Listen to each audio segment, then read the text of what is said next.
Olá pessoal, tudo bem com vocês? Professor Luciano aqui na área? Isso, Luciano das placas. E hoje vamos dar continuidade no nosso curso de eletrônica para iniciante, abordando agora a aplicação dos resistores. Bora para a bancada?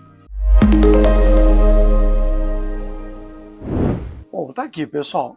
Esse então são os resistores, aqui tá longe dessa cena aqui mostrar para vocês todos os resistores que você vai encontrar aí no dia a dia, mas dá para a gente mais ou menos ter uma ideia do que nós estamos falando. Estamos falando de um componente, e como hoje o foco é dar a ideia da aplicação, onde esses caras são aplicados e qual que é exatamente sua finalidade dentre uma série de componentes eletrônicos, esse eu diria para você que se não é o mais importante, é um dos mais importantes. Um componente que pode dizer extremamente elementar, simples do ponto de vista de quem é o resistor, mas ele traz para a gente uma série de conceitos esses que vai ser importante mesmo para a gente seguir quanto à aplicação dos outros componentes. Então quando a gente fala de diferença de potencial, essa tensão elétrica, quando a gente fala de corrente circulante, quando a gente vai falar, por exemplo, de resistência elétrica, outros componentes também podem se comportar tal como o resistor, quando na verdade não deveriam. Então quando você entende mais ou menos a aplicação do resistor, a gente vai ver que quando, por exemplo, estivermos falando da aplicação do capacitor, e se ele porventura estivesse se comportando como um resistor, você já pode dizer que ele não está bacana, ele não está fazendo o que deveria, e por estar se comportando como resistor, eu diria que o seu circuito vai estar defeituoso, não vai estar funcionando, e já é um grande passo para a gente dar suas manutenções, tá? Porque o curso ele tem aqui, nesse primeiro momento, a apresentação dos componentes que seriam os componentes básicos da eletrônica, mas é óbvio, a gente quer aplicar tudo isso em alguma coisa, né? Se você julga aplicar esse conhecimento para consertar celulares, tablets, a gente colocou no começo aqui, sei lá, o home theater, a gente vai dar todo um foco mais para frente aqui, máquina de costuras, né? E a eletrônica, os componentes que são utilizados ali são exatamente os mesmos, salvo ali onde eles são colocados em alguns circuitos, mas vai ser basicamente os mesmos, né? Como você vai identificar uma placa de máquina de costura, por exemplo, uma placa de TV ou de rádio, né? Então, conhecendo esse componente que a gente vai explorar hoje aqui, resistores, você vai reconhecer ele muito claramente, seja qual for o equipamento que você for trabalhar. Você deve encontrar, à medida que a gente for desenvolvendo o vídeo, outros jeitão, né? outros corpinhos dele. Então aqui a gente está vendo os resistores em SMD, que a gente chama, os resistores de superfície, né? E eles são bem miudinhos, bem pequenininhos mesmo, e aqui a foto traz ele, além de ser pequeno, muito menor ainda, né? Muito menor ainda. Vamos dizer que aqui eu estou utilizando em celulares, né? Equipamentos que já são pequenos, né? Então logo os componentes que são implementados ali são pequenos também, teriam que ser pequenos. E aqui é só a foto que está grande, tá? Mas eles são miudinhos. E aqui um pouquinho maior, mas eu tenho esse corpinho aqui, que tem cores que vão ditar para a gente qual o valor dele. Vamos tentar, se não nessa aula, nas próximas, falar sobre isso. Mas eles são pequenos, tá? Esses são, em termos de wattagem, alguma coisa que a gente chama de 1/8 de watts, né? É como se eu pegasse alguma coisa que tem 1 watt de potência, vai ficar mais claro à medida que a aula for avançando. Eu pego essa wattagem e divido pela metade, então eu tenho meio watt, né? Ou 1/2 watts. E se eu pegar essa wattagem e dividir por 2 ainda, você vai ter 1/4 de watts, tá? E se eu pegar isso e dividir pela metade ainda, é o que a gente está falando. Esse resistor tem 1/8 de watt, né? Então veja que a prioridade aqui não é aquecimento, né? Porque é tão pequeno, né? O poder de dissipação dele que 1/8 de watts eu não estou muito preocupado com isso. Que vão ter situações que esse resistor você vai ter, por exemplo, 5 watts, tá? 10 watts, 20 watts, 50 watts. Então aí sim, nós estamos privilegiando um resistor que ele vai ter, vamos dizer, a mesma função dessa que acho que é a primeira vez que a gente vai falar disso, da queda de tensão no circuito. Só que como a queda que ele está dando é muito grande, de certo que ele vai esquentar. No próximo slide a gente vai falar sobre a lei de Joule, é a lei que vai imperar essa questão do aquecimento. E aí, como ele vai aquecer muito, faz-se necessário trazer alguém que tenha um poder de dissipação um pouco maior, por exemplo, 50 watts. Vai. Bom, aqui eu trouxe alguns itens, né, que a gente pretende aí, obviamente, passar. Talvez não necessariamente nessa ordem, né, mas vamos passar sim, porque vai ser importante na ideia de aplicação. Então, resistividade é um tema que, quando a gente começar, talvez fique mais claro. Resistor é bem isso que a gente está falando, né? Calor e temperatura, vamos dizer que seria o que a gente vai explorar nessa ideia da lei de Joule, tá bom? A associação de resistores vai ser algo extremamente importante, não que você precise saber ou ter que fazer associação de resistores para que você conserte a placa. Mas vai ser um raciocínio bem interessante, porque talvez você tenha, por exemplo, na placa, sei lá, exatamente de propósito, o engenheiro colocou, sei lá, um resistor e colocou também um outro em série, talvez até um terceiro em série, tá? Então ele chamou isso aqui de R1, chamou isso aqui de R2 e esse de R3, e é bem provável que você não vai ver isso. Isso vai ser para a gente interessante, porque a nível acadêmico, para que eu passe isso aqui de forma mais didática e que vocês aqui entendam, vamos usar essas nomenclaturas. Mas normalmente eles não colocam esses números, e muitas vezes esses números é até um outro, sei lá, R10, R23, R34, né? Então não precisa necessariamente estar nessa ordem. Agora sim, vai ter os valores deles, sei lá, um de 10K, um de 20K e um de, sei lá, de 5K. E eu quero saber nessas pontas, nessa extremidade, quanto isso vai medir. Já visto que esses três, R1, R2 e R3, estão em série aqui. Faz-se necessário passar por isso, porque a gente vai ver isso na prática. Então, se eu tiver que saber qual que é a queda de tensão em cada um deles, ou quanto isso vai medir de ponta a ponta, bom, então a gente precisa passar tecnicamente ou teoricamente por isso aqui. Daí falar de associação de resistores. Tá bom? E aí no tema a gente amplia um pouco melhor isso. Eu penso que o potenciômetro de Trinpot, vamos também abordar ele aqui, porque é como se fosse um resistor, né? Porém ele vai ser um resistor variável. Eu vou conseguir, nessa terceira extremidade, se eu chamar aqui de 1 e de 2 e aqui de 3, ou ainda 1, 2 e aqui 3, esse ponto 3 eu vou ter então uma variação desse resistor. Basicamente é isso. Se eu tenho um resistor apenas de 10K, então vamos dizer que o ponto 1 e ponto 3 eu meço realmente 10K. É o que seria o nosso próximo, vamos dizer assim, grande abordagem. Conhecer o cara, conhecer o resistor, dar a aplicação dele e posteriormente vamos ver como é que a gente mede ele. Mas eu não sei se a gente consegue medir sem antes saber qual que é a aplicação dele.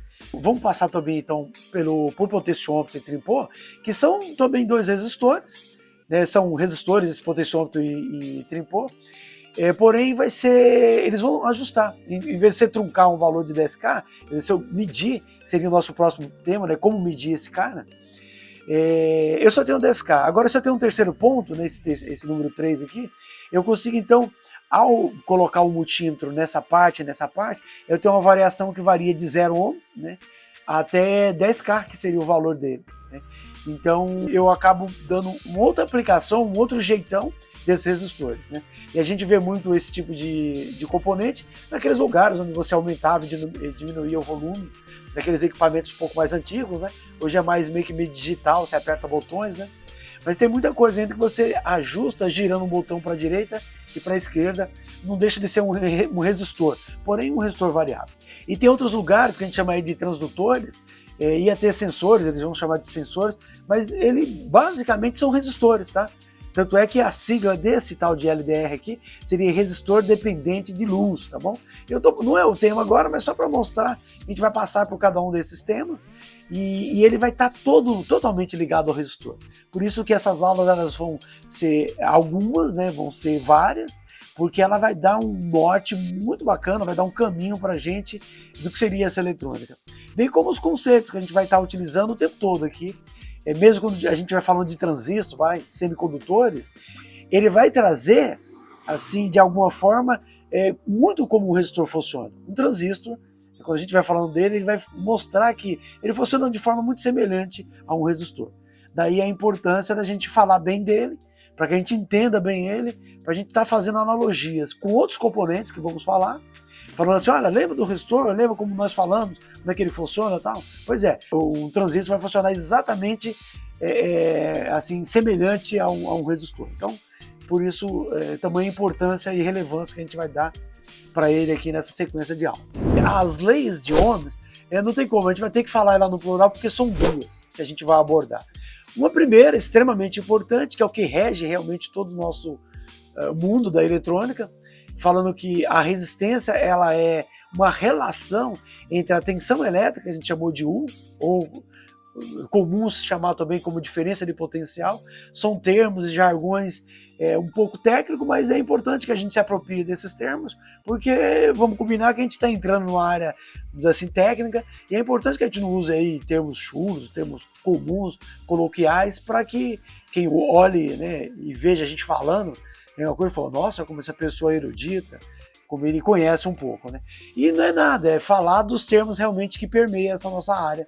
Então, chamar esse U de tensão elétrica ou diferença de potencial, isso te coloca realmente como um estudante, como alguém que se declinou para estudar aí um pouco dessa área chamado a eletrônica. É um pedaço da física, né? Essa física que a gente estuda na escola, ela é extremamente ampla, né? Vamos pegar só um caso, vai? Você estuda na física, por exemplo, óptica, movimentos, cinemática, estuda magnetismo e estuda, por exemplo, eletricidade. E no estudo da eletricidade a gente está abordando um pedacinho que é, por exemplo, resistores. Tá? Então essa que seria a nossa primeira lei. Deixa eu mudar aqui, essa seria a nossa segunda lei. Segunda lei de Ohm. Tá? E eu vou começar, por que pareça, com a segunda lei. Porque como eu não quero, não é que eu não quero dar importância, mas ela não é hoje muito relevante para a gente, eu vou começar pela segunda, que a gente já deixa ela, e depois vamos abordar nas próximas aulas a primeira lei. Tá? Então, essa segunda lei, ela vai dizer para a gente que existe, então, um termo que a gente vai chamar aqui de Rho. Tá? Ele é um P meio estranho, né? Deixa eu tentar pôr ele aqui. Parece um P, mas ele é alguma coisa assim. É uma letra grega, assim como o alfa, o beta, o gama, né? O teta. O Rho é uma letra grega, tá?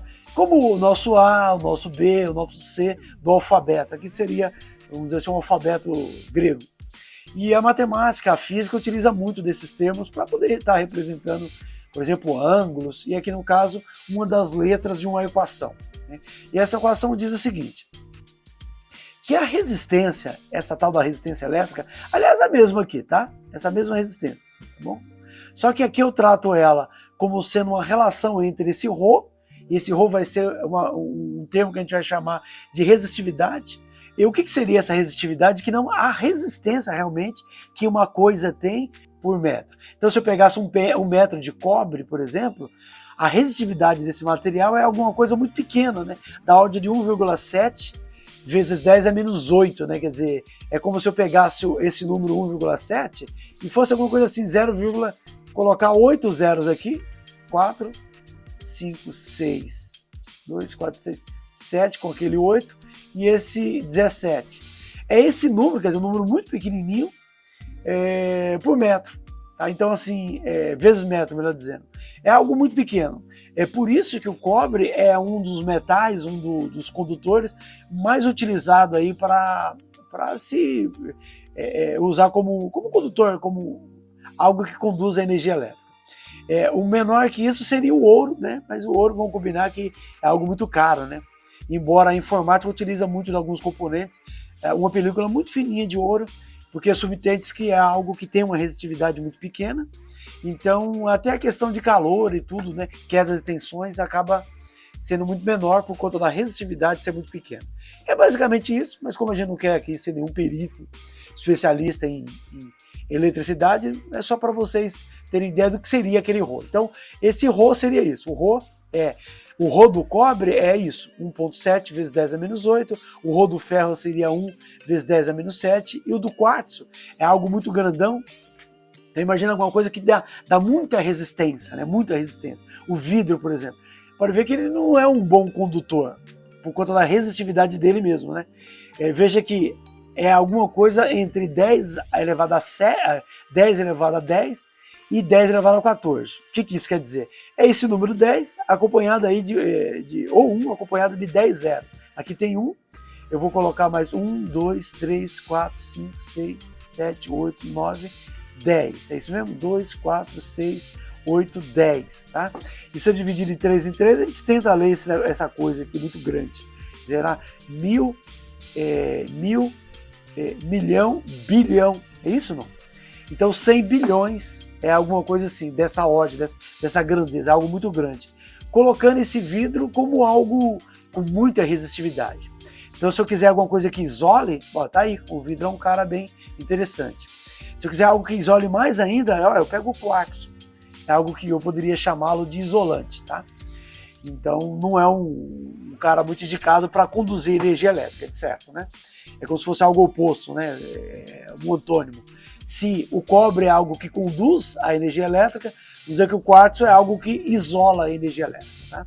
Então, dado esse Rho, eu multiplico então pelo comprimento desse fio. Isso é muito interessante para a nossa aplicação aqui, sobretudo, quando eu digo aplicação, não do componente em si, do resistor, mas da área que a gente atua e que posteriormente vamos estar abordando um pouquinho ela para dar um gostinho de quero mais aí para vocês, tá? Então essa área, por exemplo, de máquina de costura, de confecções, é comum você entrar, por exemplo, numa confecção e você vê alguma coisa assim meio que a perder de vista, vamos dizer assim, dos olhos. É alguma coisa ao longo de, sei lá, 20 metros, 50 metros, 100 metros de extensão a confecção. De modo que você olha assim, está no começo da confecção e lá na frente está o final dela. Então o que quer dizer? Quer dizer, sei lá, eu tenho um equipamento aqui bem no começo, né? Dado essa confecção, vamos tentar desenhar aqui uma casinha, esse galpão, né? Então eu tenho uma máquina, né? Bem aqui no começo, tá? Uma máquina bem aqui no começo, e ao longo da extensão do galpão, lá 50 metros depois, ao longo desses 50 metros, eu tenho outra máquina aqui, lá no final do galpão. Então o que a gente entende por essa coisa aqui de comprimento, né? Se o quadro de luz, aquele quadro de luz que a companhia de energia elétrica ligou, está bem aqui no começo da rede aqui da confecção, eu até posso garantir com alguma tranquilidade que se eu colocar o multímetro, eu vou aferir e vou ver aqui realmente 220 volts. Tá? Vou aferir. Agora veja, pode ser que eu não consiga garantir que ao longo desses 50 metros eu tenha nessa máquina os mesmos 220 volts. Não, eu não consigo garantir isso, tá? Por que eu não consigo garantir? Porque, dado essa extensão, esse comprimento que a gente está falando aqui na equação, pode ser que, por conta de ser muito grande mesmo, 50 metros, e se o eletricista que fez aqui essa instalação elétrica não utilizou um diâmetro, tá? Vamos dizer assim, a espessura desse fio muito grandão, vamos dizer assim, muito grande, muito enorme, que é o que a gente vai chamar de área de secção transversal, tá? Esse A, pode ser que sim, esse comprimento do fio ofereça aí essa resistência essa que a gente vai aqui estar pontuando, de modo que, se esse comprimento for muito grande, a resistência, que é isso que a gente quer falar, impera de tal forma que esse 220 caia, por exemplo, para 200 volts, sei lá, 180 volts, talvez até menor, 150 volts, o que, óbvio, provoca o mau funcionamento desse equipamento, porque se ele foi confeccionado, dimensionado para funcionar com 220, ao diminuir essa tensão elétrica que a gente precisa submeter ela, essa tensão menor, ele talvez não funcione na sua forma íntegra, maior, totalmente, né? Então, provocando queima ou um mau funcionamento, tá? Às vezes até nem por o equipamento queimado, mas pela falta da tensão completa ali. A aplicação dessa segunda lei de Ohm é só para realmente confirmar isso com vocês. Então vai ser muito importante para a gente no tocante não da aplicação do componente, até para não confundir, da aplicação de todos esses conceitos, de tudo isso que a gente está estudando na prática mesmo, né? Literalmente na prática. Veja que, como ele está no numerador da fração, se eu trocar o cobre para alguém que tem uma resistividade maior, olha o que acontece com a resistência. Também aumenta, porque eu estou pegando alguém que é um isolante, então a resistência vai aumentar. E se eu pegar alguém que tem uma resistividade menor, a resistência que ele oferece à passagem da corrente é menor, a resistência também diminui. Ei, tá gostando dos vídeos aqui do canal? Então já deixa seu like, se não for inscrito já se inscreve, ativa o sininho das notificações, porque assim quando a gente subir vídeos novos, você vai ser o primeiro a ser notificado. E deixa também um comentário para ver se os vídeos que você está vendo aqui é exatamente o que te agrada. Quem sabe o seu comentário seja então o próximo vídeo que a gente vai produzir aqui no canal. Valeu, obrigado, até a próxima.